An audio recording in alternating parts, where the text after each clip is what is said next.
You're at your computer browsing through the internet when suddenly a message alert pops up. It's an old friend asking, "What's up?" You engage in a lengthy conversation, catching up on each other's lives until he tells you he's had a bit of a bad luck financially and was hoping you had some spare cash to lend him. Before you rush to the nearest bank, here are few things to consider when lending money to friends and family. First of all, there's a reason he's asking to borrow money from you and not from a bank. It could be a bad credit, unpaid balances, or not enough collateral to secure the loan. Whatever the reason, chances are he's already been rejected by a bank for being too big a risk. Lending him money means you'll be taking on that risk of never seeing that cash again, especially since loans to friends rarely ever involve securities and collateral. If you plan on lending a friend money, make sure it's money you're willing to never see again. Friends and family rarely ever pay back loans in full, since the loan was made out of friendship and concern for the person rather than monetary interest. Be prepared to consider the loan as a gift to help them get back on their feet.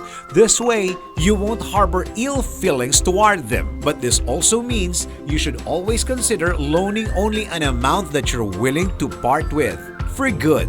Another thing to consider, if you need the money yourself, helping your friends might be a noble deed, but at the expense of your own needs. Before lending money to a friend, be sure you're taking care of yourself, and that, as repeatedly stated, it's money you can afford to lose. Otherwise, it would start a vicious cycle of you trying to borrow money from someone else in order to settle your own financial obligations. You're probably asking yourself, why should we be prepared to lose that money if it's a loan? Isn't the point of loan to get the money back? Well, as anyone that has tried to collect a loan from a loved one will tell you, it gets awkward. Really awkward. Most of the time, they'll come up with some excuse as to why they still don't have the money or can pay you back.